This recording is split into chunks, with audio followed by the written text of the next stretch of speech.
राम राम बाबूजी। राम राम जी, राम राम। यदि इस गरीब को 10-20 रुपए दे देते तो भगवान आपका भला करता, आपकी हर मनोकामना पूरी हो। अरे भाई, खाना चाहिए तो वो दे सकते हैं, दूध चाय बिस्किट जो कुछ भी तुम्हें चाहिए वो तुम्हें दे सकते हैं, लेकिन पैसा नहीं दे सकते। जी खाना तो अभी खा लिया, यदि रात्रि के भोजन के लिए 10-20 रुपए दे देते तो मुझ गरीब के बच्चे आपको दुआ देते। भाई पैसा देना हमें मना है, हम पैसा नहीं दे सकते। खाने की कोई चीज ले लो। अरे विनय, अभी तो इसने बहुतों के पास जाना, तुम्हारा खाना लेके कहाँ घूमता रहेगा। 100 रुपया निकाल और दे दे इसको। नहीं प्रधान जी, मुझे गुरुजी ने अलाउ नहीं किया, हमें दान देने से मना किया हुआ है। अरे तुम भी यार, संत रामपाल जी के शिष्य दान धर्म में बड़ी कंजूसी करते हैं। ये लो 200 रुपया और दे दे इसको। ये लो। भाई मैं नहीं दे सकता, आपने देना तो दे दो। ये ले भाई। ओहो बाबूजी, भगवान आपको ज्यादा से ज्यादा तरक्की दे, आपको खुशी प्राप्त हो, आपको दिन दुगनी रात चौगुनी तरक्की मिले। जय भोलेनाथ। देखा विनय, 200 रुपया दिया उसको तो कितनी दुआएं दी गई। दुआएं तो देगा, लेकिन वो तेरे पैसे का करेगा क्या, ये तुम्हें पता है? अरे प्रधान यार, मुझे नहीं लगता कि ये तेरे पैसे का कोई सही काम करेगा। हमारे सदग्रंथ कहते हैं, खास करके गीता जी, कि पहले ये देखो कि दान लेने वाला सुपात्र है भी या नहीं। कुपात्र को दान देना अपने पाप में बढ़ोतरी करना है। अरे विनय, तू भी यार हर जगह पर अपने ग्रंथ खोल के बैठ जाता है। हमारा काम था दान देना, वो उस पैसे का क्या करता है, वो पाप उसके सिर पर। तुम लोगों से बहस कौन करे।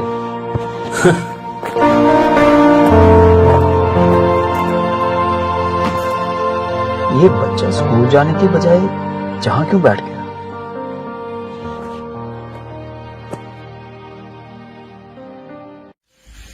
बेटा जी राम राम। राम राम। बेटा आपको तो इस समय स्कूल में होना चाहिए था, लेकिन आप यहाँ क्यों बैठ गए? स्कूल बंक करना कोई अच्छी बात नहीं है। तुम्हारी आंखों में आंसू क्या हो गया बेटा? बहादुर बच्चे रोते नहीं हैं, वो तो खुश होते हैं। चलो हंसो।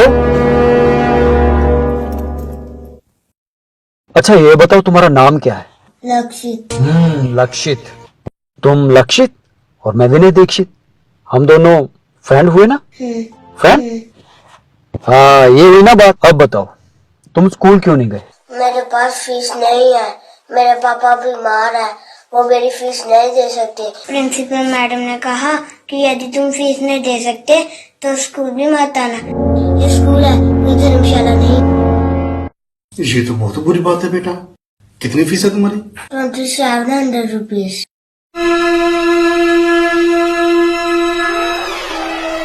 ये तो बहुत अच्छा है। कोई बात नहीं लक्ष्य, ये तो बहुत थोड़े हैं। लो मैं देता हूँ।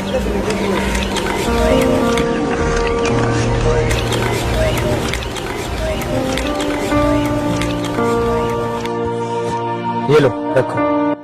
ये तो भीख है, मेरे पापा ने भीख लेने से मना किया है। अरे बेटा ये भीख कहाँ है, ये तो हेल्प है। जब आपके पापा ठीक हो जाएं तो आप मुझे वापस दे देना, है ना?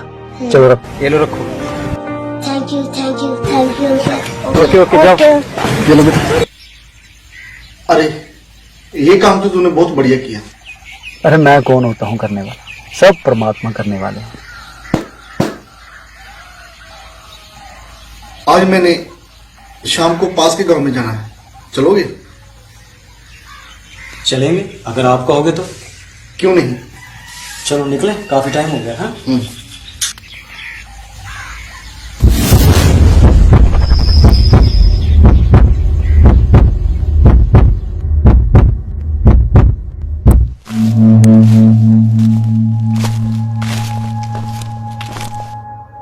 आप इसी गांव के रहने वाले? जी सर, मेरा घर यहीं बस अगली गली में ही है। आपका नाम क्या है? मेरा नाम अमित है जी। अमित, क्या आप जानते हो जो ये लेडी ने आत्महत्या की है, उसके बारे में क्या आपको कुछ मालूम है? सर इस औरत का पति कोई काम धंधा नहीं करता था, ये बेचारी लोगों के घर बर्तन साफ करके अपना गुजारा करती थी। आइए प्रधान साहब। राम राम बाबू। और क्या हाल है? और आप प्रधान जी, जहाँ कैसे आना हुआ? मुझे तो यहाँ पर किसी को मिलना था, तो आप सुबह सुबह यहाँ पर कैसे? प्रधान जी, जहाँ रात को किसी औरत ने आत्महत्या कर ली, हम इसी सिलसिले में जहाँ आए हैं। यहाँ पर कैसे हो गया? प्रधान जी, इस औरत का पति इसको बहुत तंग करता था, ये रोज भीख मांगता था और शराब पीता था। कल ये आपके शहर में गया, वहां इसको भीख ज्यादा मिल गई और इसने शराब भी ज्यादा पी ली। घर आके उसने अपनी बीवी को बहुत मारा। वो बेचारी दुखी होकर घर से निकल गई। अब ये कह रहे हैं कि उसने आत्महत्या कर ली। हमारे शहर में ना जाने के लोग इन हट्टो-कट्टों को क्यों पैसे दे देते हैं, ना जे इनको बिक देते और ना ऐसा जे काम होता। चलो सुनो, अपनी कार्रवाई करिए तो चलिए। चलो ठीक है, आप अपना काम कीजिए। चलो ठीक है प्रधान साहब, हम अपनी कार्रवाई कर लेते हैं। राम राम।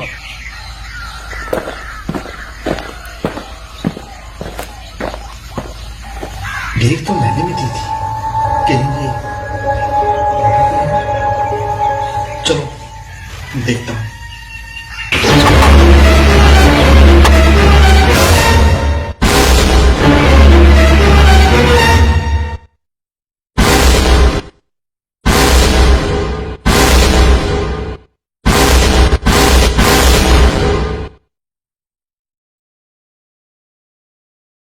ये तो वही है।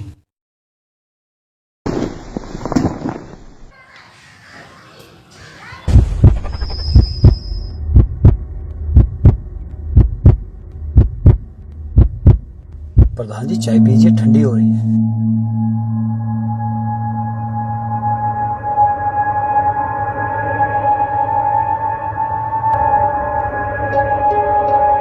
नहीं यार, मैं इस घटना को जितना बुलाना चाहता हूं, ये मुझे उतना ही परेशान कर रही है। कबीर अच्छे दिन पाछे गए, गुरु से किया ना हेत। अब पछतावा क्या करे जब चिड़िया चुग गई खेत। प्रधान जी, उस दिन मैंने आपको कितना समझाया था, पर आप मेरी बात मानने को तैयार ही नहीं थे। आप तो उस दिन अज्ञान के घोड़े पर सवार थे।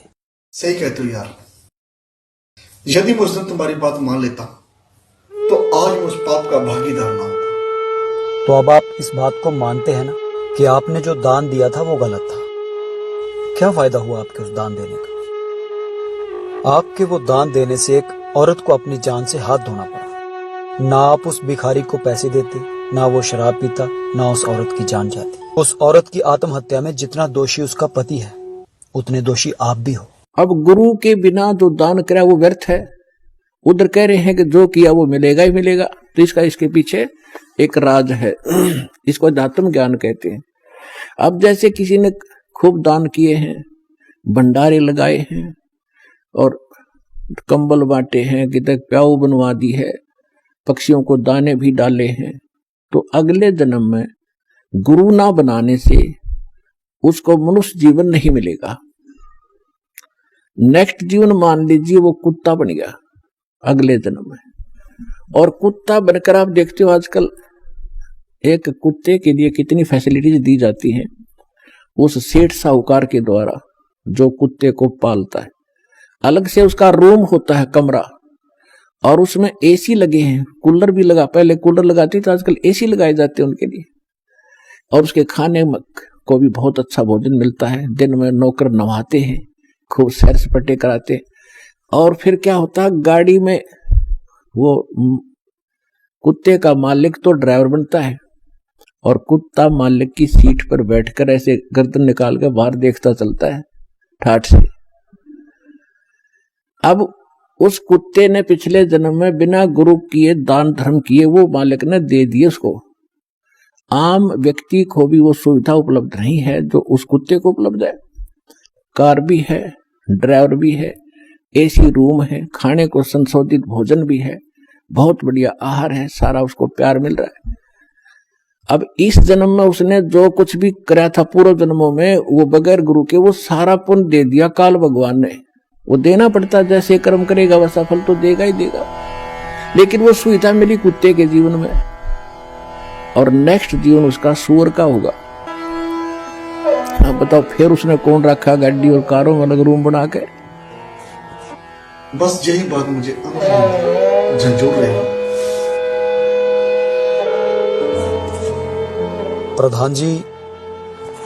प्रधान जी जो होना था सो हो गया। अब आगे से ख्याल रखिए। संत रामपाल जी महाराज हमें जिस बात के लिए मना करते हैं उसके पीछे कोई ना कोई लॉजिक छुपा होता है। संत रामपाल जी महाराज का ज्ञान कोई डूम भाट के गीत नहीं है, वो परमात्मा का दिया हुआ ज्ञान है। वो जो भी ज्ञान देते हैं वो हमारे सदशास्त्रों से प्रमाणित है। आप ऐसा कीजिए, ये संत रामपाल जी महाराज की लिखी गीता तेरा ज्ञान अमृत, आप इसे एक बार पढ़ें। इसको पढ़ने के बाद आपको सही और गलत का पूरा पूरा ज्ञान हो जाए।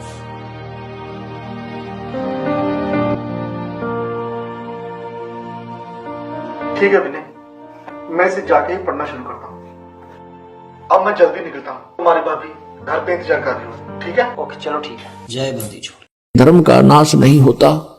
धर्म तो दसके नहीं, दसके तीनों लोक, और खैरा है तुम्हें खैर है, यानी दान करने में ही आपकी जो है बचाव है, और कीजिए आत्मपोग है।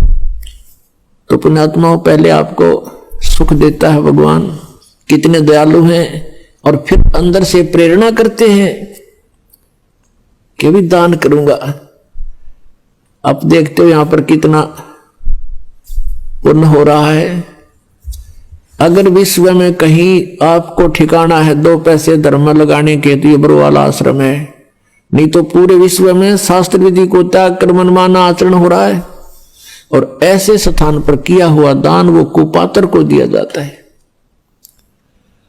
गीता जी में लिखा है कि जो कुपात्र को दिया हुआ दान कभी सफल नहीं होता।